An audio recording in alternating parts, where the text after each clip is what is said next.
बिस्मिल्लाहिर्रहमानिर्रहीम। अल्लाहुम्मा सल्लि अला मुहम्मद व आले मुहम्मद वाजल फराजहुम। ख़वातीन व हज़रात, इस वीडियो का मकसद ये है कि आप तरफ से किए गए सवालात के जवाबात दिए जा सकें। सबसे अहम सवाल जो कि आपकी जानिब से पूछा गया वो पर्सनल स्टेटमेंट के हवाले से पूछा गया।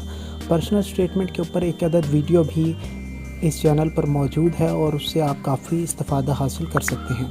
अब बात यह है कि पर्सनल स्टेटमेंट का पैटर्न और उसका एक क्वेश्चन जो है वो चेंज हो चुका है। अब उसमें अमूमी तौर पर आपके बारे में नहीं पूछा जाता, बल्कि अब एक टॉपिक आपको दिया जाता है, फिर उसके ऊपर आपने अपना व्यू पॉइंट शेयर करना होता है। जिस तरह से एक ऐसे होता है, बिल्कुल उसी तरह से आपको एक टॉपिक दे दिया जाता है, ऐसे एक टॉपिक पर आता है और आप उसके मुतालिक लिखते हैं। बिल्कुल उसी तरह से एक टॉपिक आपको दे दिया जाएगा, उसके बारे में आपकी राय पूछी जाएगी कि आपकी इस बारे में क्या राय है। जब इनिशियल डेज़ में ये स्टार्ट हुआ लेटेस्ट, तब ये क्वेश्चन पूछा जाता था कि आपके बारे में, आपकी ज़ात के बारे में, कि आप इस प्रोफेशन में किस तरह से आए या फिर आप इस चीज़ को किस तरह से जानते और समझते हैं। मगर अब एक स्पेसिफ़िक टॉपिक आपको ख़ुद दे दिया जाएगा एग्ज़ामिनर की तरफ से और उसके ऊपर आपने लिखना होगा। अब बात यह है कि इसको इंग्लिश में लिखा जाए या उर्दू में, तो ये चीज़ अपनी ज़हन नशीं कर लीजिए कि आप उर्दू में भी लिख सकते हैं और इंग्लिश में भी, मगर शर्त सिर्फ़ और सिर्फ यही है कि ऐसे और पर्सनल स्टेटमेंट आपको एक ही लैंग्वेज में लिखना होंगे। अगर आप उसको इंग्लिश में लिखेंगे तो फिर आपने इंग्लिश में ही दोनों को लिखना है, और अगर आप उर्दू में लिखेंगे तो उर्दू में ही लिखना है। अब सवाल ये है कि ज़्यादा नंबर इंग्लिश में लिखने से आएंगे या फिर उर्दू में। ज़्यादा नंबर ना ही इंग्लिश में लिखने में आएंगे ना ही उर्दू में, बल्कि सही लिखने में आएंगे, वो चाहे आप जिस मर्ज़ी ज़ुबान में लिख लें।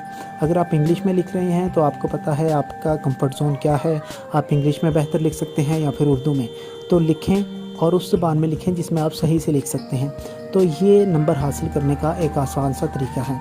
अगर आप एडिशनल तौर पर इसमें क्या क्या इंस्ट्रक्शन और क्या क्या इजाफी चीज़ या किस चीज़ को आपने फोकस करना है उस बारे में जानना चाहते हैं, तो एक मुख्तसर सी वीडियो हमारे चैनल पर पहले से मौजूद है, आप उस वीडियो को देखें। और उसमें बात तो जिस तरह पहले पैटर्न था उसके मुताबिक की गई है, मगर उन्हीं चीज़ों को अगर आप फोकस कर लें तो उन्हीं टिप्स को जो है आप अपनाते हुए अच्छे खासे नंबर जो हैं वो हासिल कर सकते हैं।